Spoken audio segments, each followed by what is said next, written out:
Matam amada inak khunba matai manaw amakak leirami. Matai manaw sigi machanupa amakaksu lejerami. Makhoi gi machanupa sigi ming Devota haina kaurami. Makhoi gi machanupa si mayam ga khara tongale. Matam ayambada numit leiba matamda yumdagi mapan thokte. Aduga ahingi matamda thongan wangma lalame.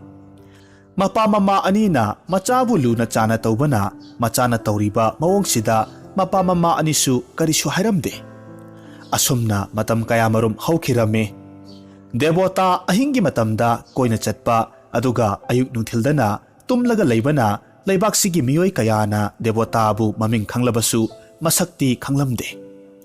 Nongmadi leibaki ningthosigi manai laklaga leibaksigi aroiba panthung phawba chatlaga sinba thungna lauthoklamme.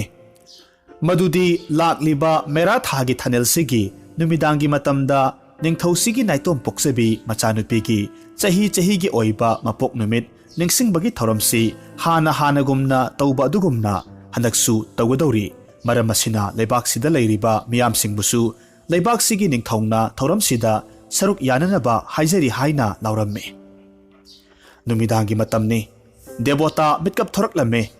Tumlubadagi Devota hawgalakpa matamda mapa mama anina ibungo hayengdi nang yumdagi mapan thorakkanu yumsi yengsillaga leiramu nangna phana thokninglabasu aikhoi laklaga chatlu haina hairamme. Maduda Devota na khomme kari maramgi ipaga imagadi ayuk nungthilda chatadana numit taba matamda chatkadoribano. Ibungo hayengsi meragi thanilni aikhoi leibaksigi ningthau machanupigi mapok numitki ningsingba oina kumhai tawgadori maramsina napa amadi namase thauramsi chatkadoribani. Devota na phare ima nachana khangingbagi hangjabani haina hairamme. Asumna numittumasu haukrabagi matung mathangi numit oiraklamme. Numitchidi leibaksi pumlang hek langlamme. Devota na mitkap thorakpa matamda mapa amadi mama animak leiramdre. Mahak mathanata yum sangba taramme. Devota nahankai khandaba wakhal amakak khalaklamme. Ningthau machanupidusu yengningbasu polaklamme.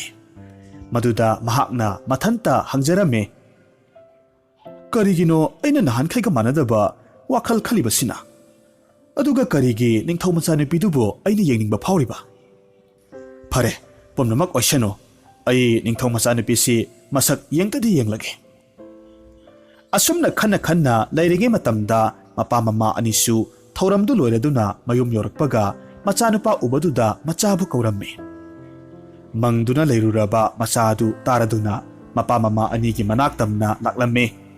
Mama na hairae ibungo ngasidi thongan wangma laluragano yumsigi akoibadagi hendokhrnuko.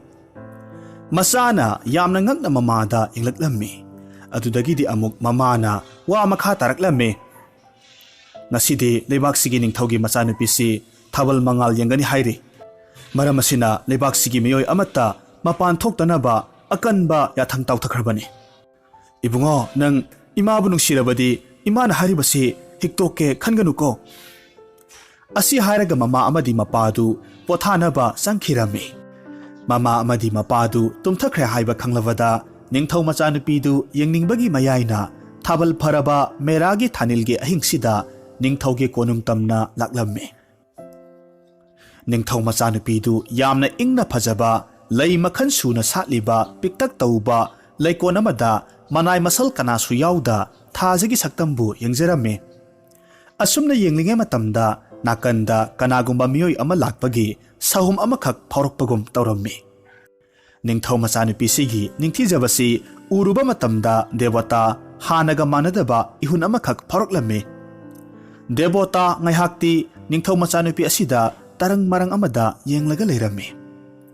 Ningthau machanupi asina asum koirei leina yenglakpa matamda Devota na yenglibadu uramme. Masida ningthau machanupidu khangprek khangna lauraklamme. Devota su khangladuna u amagi marumda lotkhiramme. Arapada leiramba ningthau manaisingdu ningthau machanupigi manaktamna chensinnaраklamme. Ningthau manaisingna kari tawrabage maja ibe mahaina hanglamme. Ningthau machanupina karisu tawdi haina khomme. Ningthau machanupigi wahisida Devota yamna ngakpa phawramme. Manaisingsu ngaksanana mafamdudagi thokhiramme. Tassengbadi ningthau machanupisina miyoisi khangdoklaga mapa ningthauda chairak pihallaga mapunsigi oina kaisum sangda thamgi haibagi wakhalda sakhangdaba nupadu phanaba pambaini haibasi devotadi karisu khangjaramde. Devotasu tuminna ningthau machanupigi manakta laklammi.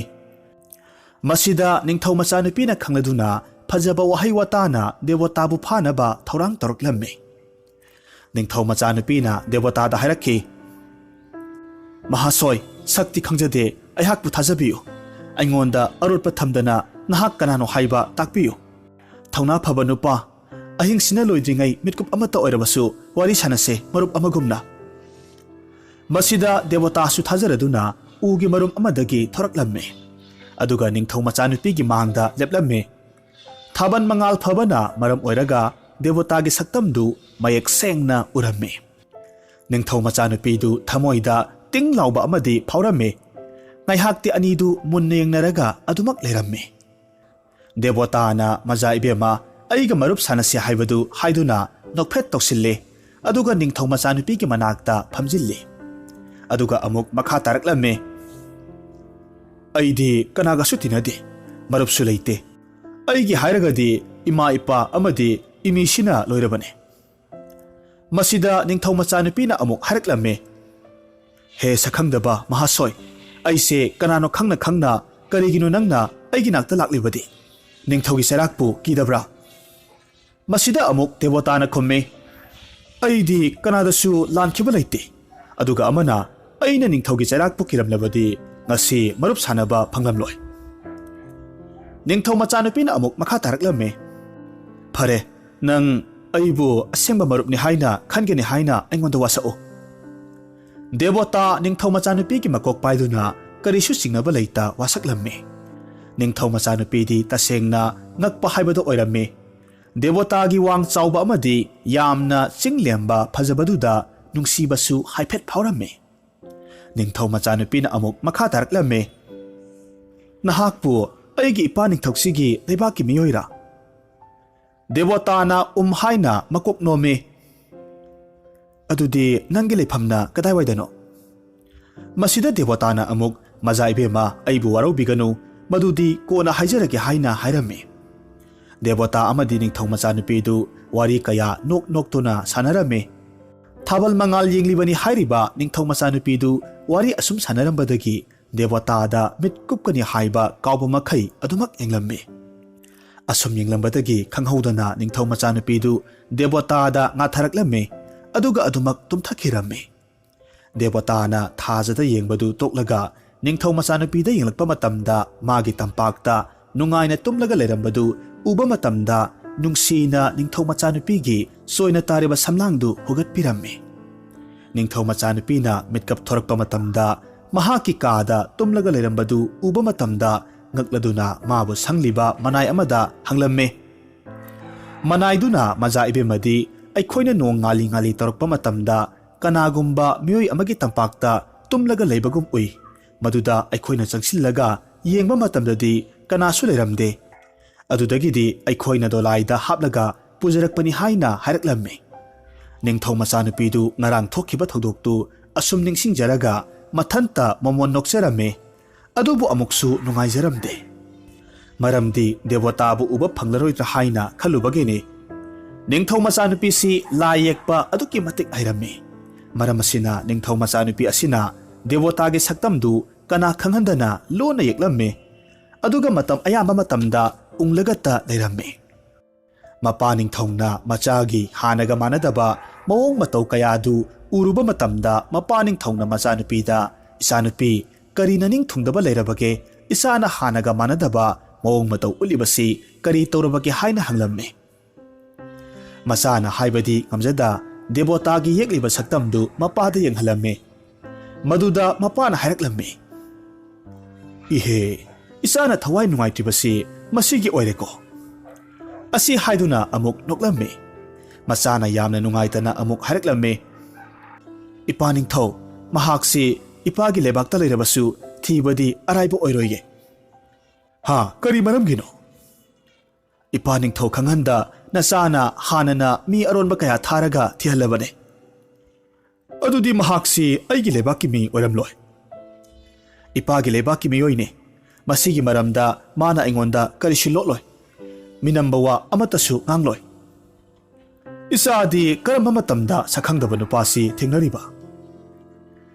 ꯅꯤꯡꯊꯧ ꯃꯆꯥꯅꯨꯄꯤ ꯑꯁꯤꯅ ꯊꯣꯛꯈꯤꯕ ꯊꯧꯗꯣꯛꯇꯨ ꯑꯃꯠꯇ ꯆꯤꯊꯗ ꯋꯥꯔꯤ ꯄꯨꯝꯅꯃꯛ ꯇꯝꯂꯝꯃꯤ꯫ ꯃꯗꯨꯗ ꯃꯄꯥ ꯅꯤꯡꯊꯧꯅ ꯑꯃꯨꯛ ꯍꯥꯏꯔꯛꯂꯝꯃꯤ, "ꯑꯣ, ꯃꯥꯅꯗꯤ ꯅꯪꯁꯤ ꯃꯔꯨꯞꯇꯒꯤ ꯍꯦꯟꯅ ꯑꯇꯣꯞꯄ ꯈꯟꯗꯦ ꯍꯥꯏꯕꯁꯤ ꯏꯄꯥꯒꯤ ꯋꯥꯈꯜꯅ ꯌꯥꯅꯤꯡꯏ꯫ ꯑꯗꯨꯒ ꯑꯩꯅ ꯉꯛꯂꯤꯕꯗꯤ ꯅꯪ ꯅꯠꯇꯅ ꯑꯇꯣꯞꯄ ꯑꯃꯠꯇꯒ ꯂꯣꯏꯅꯗ꯭ꯔꯤ ꯍꯥꯏꯔꯤꯕꯁꯤꯅꯤ꯫ ꯑꯩꯅ ꯃꯇꯧ ꯀꯔꯝꯅ ꯃꯁꯤꯕꯨ ꯊꯥꯖꯔꯨꯒꯅꯤ?" ꯑꯁꯨꯝꯅ ꯃꯄꯥ ꯅꯤꯡꯊꯧ ꯑꯃꯗꯤ ꯃꯆꯥꯅꯨꯄꯤ ꯑꯅꯤꯗꯨ ꯋꯥꯔꯤ ꯁꯥꯟꯅꯔꯕꯁꯨ ꯑꯁꯦꯡꯕ ꯂꯪꯂꯥ ꯂꯪꯖꯤꯟ ꯑꯃꯠꯇ ꯐꯪꯕ ꯉꯝꯗꯅ ꯑꯗꯨꯃꯛ ꯂꯣꯏꯁꯤꯟꯈꯤꯔꯝꯃꯤ꯫ ꯅꯤꯡꯊꯧ ꯃꯆꯥꯅꯨꯄꯤ ꯑꯁꯤꯅ ꯊꯋꯥꯏ ꯅꯨꯡꯉꯥꯏꯇꯅ ꯍꯥꯟꯅ ꯗꯦꯕꯣꯇꯥ ꯊꯦꯡꯅꯈꯤꯕ ꯂꯩꯀꯣꯜꯗꯨꯗ ꯂꯥꯛꯂꯝꯃꯤ꯫ ꯑꯗꯨꯒ ꯑꯇꯤꯌꯥꯗ ꯊꯣꯛꯂꯤꯕ ꯊꯥꯖꯕꯨ ꯌꯦꯡꯖꯔꯝꯃꯤ꯫ ꯃꯃꯤꯠꯇꯒꯤ ꯄꯤꯔꯥꯡꯁꯨ ꯂꯦꯞꯄ ꯂꯩꯇ ꯇꯥꯔꯛꯂꯝꯃꯤ꯫ ꯑꯁꯨꯝꯅ ꯊꯥꯖ ꯌꯦꯡꯂꯤꯉꯩ ꯃꯇꯝꯁꯤꯗ ꯅꯤꯡꯊꯧ ꯃꯆꯥꯅꯨꯄꯤꯒꯤ ꯇꯥꯔꯤꯕ ꯄꯤꯔꯥꯡꯗꯨ ꯀꯅꯥꯒꯨꯝꯕ ꯑꯃꯅ ꯇꯞꯅ ꯊꯩꯊꯣꯔꯛꯂꯝꯃꯤ꯫ ꯃꯗꯨꯗ ꯑꯃꯨꯛꯁꯨ ꯈꯪꯄ꯭ꯔꯦꯛ ꯈꯪꯗꯨꯅ ꯂꯥꯎꯒꯦ ꯇꯧꯔꯛꯄꯗꯨꯗ ꯗꯦꯕꯣꯇꯥꯅ ꯅꯤꯡꯊꯧ ꯃꯆꯥꯅꯨꯄꯤꯒꯤ ꯃꯆꯤꯟꯗꯨ ꯃꯦꯟꯁꯤꯜꯂꯝꯃꯤ꯫ ꯑꯗꯨꯒ ꯗꯦꯕꯣꯇꯥꯅ ꯍꯥꯏꯔꯛꯂꯝꯃꯤ, "ꯂꯥꯎꯒꯅꯨ ꯔꯥꯖꯀꯨꯃꯥꯔꯤ, ꯑꯩꯅꯤ, ꯑꯩꯕꯨ ꯈꯪꯗ꯭ꯔꯕꯣ?" ꯅꯤꯡꯊꯧ ꯃꯆꯥꯅꯨꯄꯤꯅ ꯌꯥꯝꯅ ꯅꯤꯡꯉꯝꯗꯅ ꯈꯨꯝꯃꯤ, "ꯀꯔꯤꯒꯤꯅꯣ ꯅꯪꯅ ꯉꯍꯥꯟꯈꯩ ꯇꯨꯃꯤꯟꯅ ꯂꯩꯈ꯭ꯔꯤꯕꯗꯤ?" ꯑꯁꯨꯝꯅ ꯍꯥꯏꯔꯒ ꯃꯈꯣꯟ ꯊꯣꯛꯅ ꯍꯤꯛꯅ ꯍꯤꯛꯅ ꯀꯞꯆꯔꯛꯂꯝꯃꯤ꯫ ꯗꯦꯕꯣꯇꯥꯅ ꯑꯃꯨꯛ ꯍꯥꯏꯔꯛꯂꯝꯃꯤ, "ꯑꯩꯗꯤ ꯅꯨꯡꯇꯤ ꯅꯨꯃꯤꯠ ꯈꯨꯗꯤꯡꯒꯤ ꯃꯐꯝꯁꯤꯗ ꯂꯥꯛꯏ, ꯅꯪꯗꯤ ꯂꯥꯛꯁꯨ ꯂꯥꯛꯇꯅ꯫ ꯁꯤꯗꯒꯤꯗꯤ ꯑꯩꯒ ꯅꯨꯡꯇꯤꯒꯤ ꯋꯥꯔꯤ ꯁꯥꯟꯅꯔꯗꯕꯅꯤ."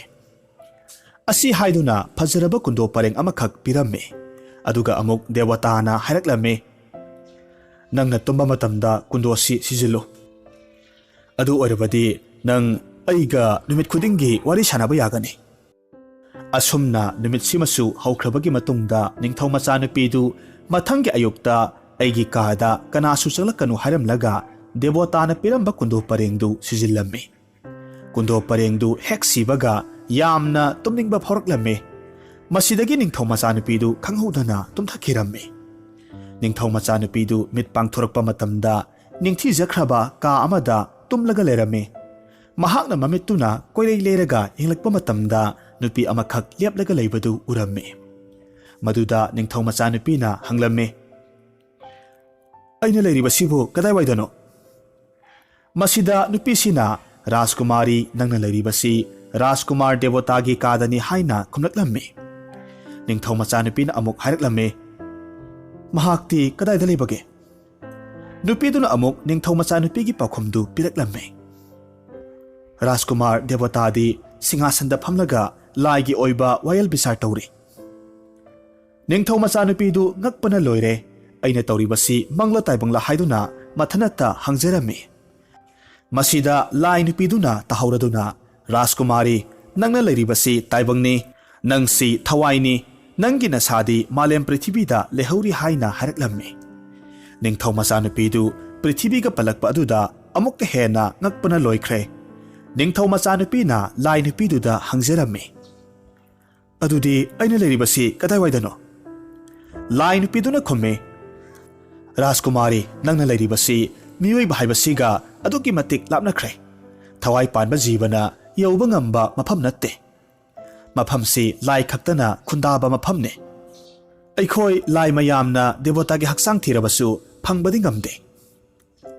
ꯃꯁꯤꯗ ꯅꯤꯡꯊꯧ ꯃꯆꯥꯅꯨꯄꯤꯅ ꯑꯃꯨꯛ ꯍꯪꯉꯤ, "ꯀꯔꯤꯒꯤ ꯉꯝꯗ꯭ꯔꯤꯕ?" ꯂꯥꯏ ꯅꯨꯄꯤꯗꯨꯅ ꯈꯨꯝꯃꯤ, "ꯅꯈꯣꯏꯒꯤ ꯒ꯭ꯔꯍꯗꯨꯗꯤ ꯑꯌꯨꯛ ꯅꯨꯡꯊꯤꯜ ꯅꯨꯃꯤꯗꯥꯡ ꯍꯥꯏꯅ ꯈꯥꯏꯗꯣꯛꯏ꯫ ꯅꯨꯃꯤꯠ ꯂꯩꯔꯤꯉꯩ ꯃꯇꯝꯗ ꯃꯥꯕꯨ ꯅꯨꯃꯤꯠꯅ ꯀꯔꯤꯒꯨꯝꯕ ꯃꯥꯒꯤ ꯃꯁꯥꯗꯨ ꯎꯔꯕꯗꯤ ꯃꯥꯒꯤ ꯍꯛꯆꯥꯡꯗꯨ ꯁꯣꯏꯗꯅꯃꯛ ꯄꯨꯕ ꯉꯝꯒꯗꯧꯔꯤꯕꯅꯤ꯫ ꯑꯗꯨꯕꯨ ꯗꯦꯕꯣꯇꯥꯒꯤ ꯍꯛꯆꯥꯡꯗꯤ ꯉꯁꯤ ꯐꯥꯎꯕ ꯂꯩꯐꯝ ꯈꯪꯗꯦ꯫ ꯑꯗꯨꯒꯤꯁꯨ ꯃꯊꯛꯇ ꯑꯩꯈꯣꯏ ꯂꯥꯏꯌꯥꯝꯁꯤ ꯇꯥꯏꯕꯪ ꯃꯤꯑꯣꯏꯕꯒꯤ ꯌꯨꯝꯗ ꯆꯪꯕ ꯉꯝꯗꯕꯅ ꯃꯔꯝ ꯑꯣꯏꯔꯒ ꯔꯥꯖꯀꯨꯃꯥꯔ ꯗꯦꯕꯣꯇꯥꯒꯤ ꯍꯛꯆꯥꯡꯗꯨ ꯊꯤꯕ ꯉꯝꯗ꯭ꯔꯤꯕꯅꯤ." "ꯀꯔꯤꯒꯤ ꯇꯥꯏꯕꯪ ꯃꯤꯑꯣꯏꯕꯒꯤ ꯌꯨꯝꯗ ꯆꯪꯕ ꯉꯝꯗ꯭ꯔꯤꯕꯅꯣ? ꯑꯗꯨꯒ ꯃꯍꯥꯛꯅ ꯂꯥꯏꯌꯥꯝꯒꯤ ꯃꯔꯛꯇ ꯇꯤꯟꯗꯅ ꯇꯥꯏꯕꯪ ꯃꯤꯑꯣꯏꯕꯒꯤ ꯃꯔꯛꯇ ꯀꯔꯤꯒꯤ ꯇꯤꯜꯂꯤꯕꯅꯣ? ꯀꯔꯤꯒꯤ ꯁꯛꯂꯣꯟ ꯑꯅꯤ ꯊꯣꯛꯅ ꯊꯝꯂꯤꯕꯅꯣ? ꯃꯁꯤꯒꯤ ꯃꯔꯝ ꯑꯃꯗꯤ ꯂꯩꯐꯝ ꯊꯣꯛꯇꯕ꯭ꯔꯥ?" "ꯆꯨꯝꯃꯤ ꯔꯥꯖꯀꯨꯃꯥꯔꯤ, ꯃꯁꯤꯒꯤ ꯃꯔꯝꯗꯤ ꯌꯥꯝꯅ ꯁꯥꯡꯉꯤ, ꯑꯗꯨꯅ ꯋꯥꯔꯤꯁꯤ ꯀꯣꯟꯅ ꯇꯞꯅ ꯂꯤꯒꯦ." ꯅꯤꯡꯊꯧ ꯃꯆꯥꯅꯨꯄꯤ ꯑꯗꯨꯁꯨ ꯃꯈꯥ ꯇꯥꯗ꯭ꯔꯦ꯫ ꯂꯥꯏ ꯅꯨꯄꯤꯗꯨ ꯀꯔꯤꯒꯨꯝꯕ ꯑꯃꯠꯇ ꯍꯥꯏꯔꯝꯗꯅ ꯑꯗꯨꯃꯛ ꯊꯣꯛꯈ꯭ꯔꯦ꯫ Ngaihak leragadi Devota su ningthau machanupina leiriba kadu tamna laklaga leplare. Adubu Devota bu hek uruba matamda khanghaudana yamna tumningba phauraklammi. Ningthau machanupidu yamna kanna tumdanaba honajarame. Adubu adumak urum tumthakirammi. Asumna amuk mitkap khara tumtharurabaki matungda ningthau machanupidu mitkap khangthok thoraklamme. Tanjaduda thong thinbagi makhon amakhak taraklammi. Ningthau machanupina mamittu lei leiraga yenge aduga harae. Aina leribasi kadai waidano. Thangnaba mitkopta asomda thong thinbata natana thong hangu Rajkumari haina manai kharana koirau lauribadu ningthau machanupina taraklammi. Thongdu hangge haina phamungdagi kumthage tawba matamda magi ngakta siriba kundo parengdu uraklamme. Haiphet munna yenglamme. Asomda mapa ningthauna khanglau lauraklamme.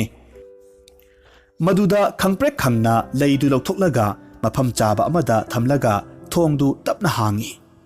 Thongdu hek hangbaga mapa ningthauna saurap tawna haraklamme. Rajkumari karigino asukoina thong losilaga thamlibadi. Masida ningthau machanupina khomme. Ipa ibungo kari tawba yaurabage aduk phingna lakpadi. Mapa ningthauna machada harap yenglaga haraklamme.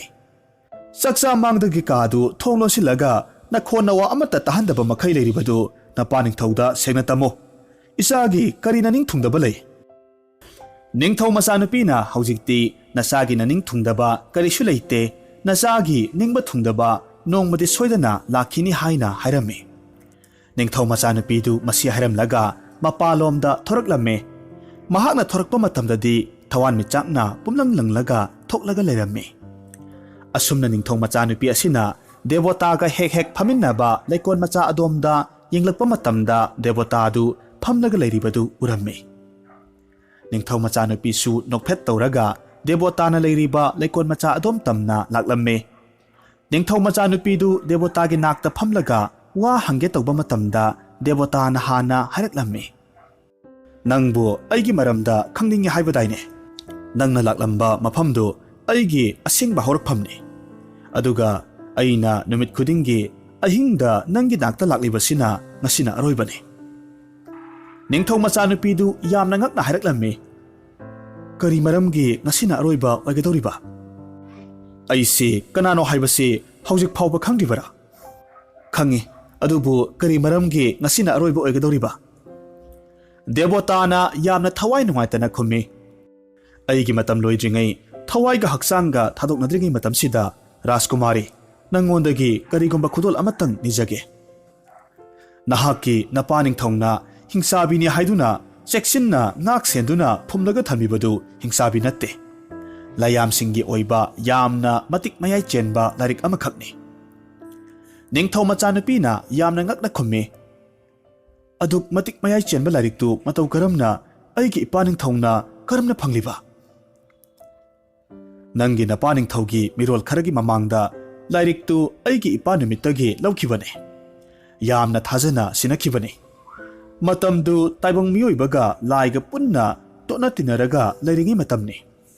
Adubu laibak thibadi lairik tu napa ningthaugi makhut yaukraba matamsidadi lairik si aranba lambida sizinnarakle. Madugi matungdagi aigi ipa numitna lairik tu piyu haiba matamda nangi napa ningthauna lairik tu piyu haiba yakhide. Lairik tu lainungda phumjillaga thamkibane. Lairik tu dagi khanghoba mahaiduna layamna changbangam loidaba mahi kayamarom lairik aduda solaga thamkibane. Masina lairik tu layamna sokpa ngamkidabane. Adugi somathakta layam kayabu nahaki napa ningthauna kauraga pharaga minai oina sizinnarakpana taibang miyoibagi maraktagi lapna laikibane. Nangna aibu nushirabadi lairik tu aigi phamda amuk sinabiyo. Phare aina nangi matengdu soidanamak panglage. Adubu luribadi matau karamna lairik tu lauthokani. Adudi lauthokpagi mawongdu aingonda takpiro.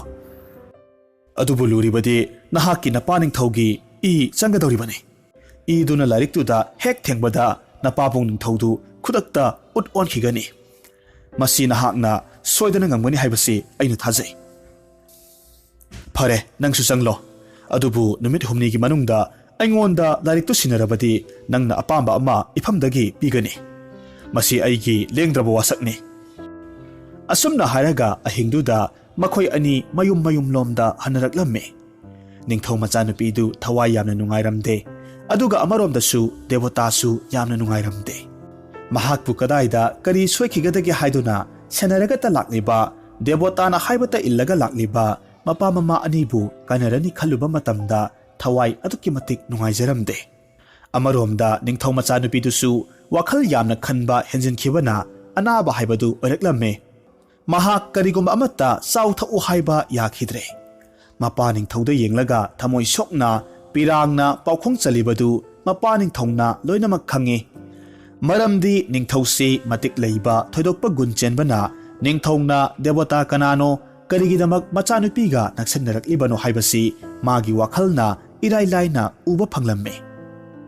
Ningthongna machanupida nungsina piroinana yenglaga nokphet tawna hairaklamme. Isanupi karigi adumna kaplibano. Napa ningthau ai leiringai matamda ichana kapasi pakchade. Asi hairaga machabu khutsamlaga hingsabi phumi haiduna hairiba mahi mayai chenba lairiktugi manaktamna laklamme. Machada mapana lairiktu phumlibadu lauthoklamme. Aduga thang amakhak lauthoklaga machada nungsina yenglamlaga mathanata thinjinjaramme. Adudagidi mapa ningthaudagi chentharakpa iduna lahing karaba lairiktuda thengba matamda lairiktu layamna pairamba lairikta lairikum olaklamme. Madu ningthau machanupina yamna munna ngaihat yenglabagi matungda lairiktu devotagi manaktamna puraga laklamme. Ningthau machanupidu awaba phumangnabaga loinana chatlamme. Nungthilgi matamdagi ningthau machanupina leikol mayada devotabu ngairaga leramme. Asum ngairakpana numidang ahing nungyagi matamda devotadu ikhang khangudana mangal kayana punsinnaduna devotagi saktam olaklamme. Devotana lepnaga leiraba matam aduda ningthau machanupidu amuksu noksei amuksu kapsei. Ngaihak devotada yenglaga devotagi nakta changlaga lairiktu piramme aduga chenkhige tawramme. Matamduda devotana hairae. Rajkumari amukta ngaikho. Aigi iphamdagi apamba bor amakhak nijakho. Maduda ningthau machanupina kaplaga devotada makhom kolaga haijaramme. Aigi ipa ningthaubu amuk taibanglakta tilanbiyo. Asinatana karishu pamjade. Devotana phare adudi hairaga ningthau machanupigi mamangda mapagi saktamdu uhallamme. Ningthau machanupina mapa ujaba asida chensillaga soke haina tawba matamda devotana khame. Aduga devotana ningthauda amuk haireklamme. Nasana nahakpu nuksibagi iselna nahakpu taibong miyoibagi lakta amuk hanna tinba phangjabani. Adubu athoi ahen tanabagi wakhaldu ngasidagi kauthokpa tamo. Asi hairaga devotadu chatkiramme. Masigi matungda ningthau machanupi amadi devotabu taibong miyoy lakta tilhallamba mapa amadi mama aniga makhoi punna leiminakhiramme. Asumna devota chatkhrabada makhoi thamoida nungaitaba amadi phawramme. Adubu penthokpa nungaithokpa tamlaga kalak mihoba leita nungayai phana pankhiramme.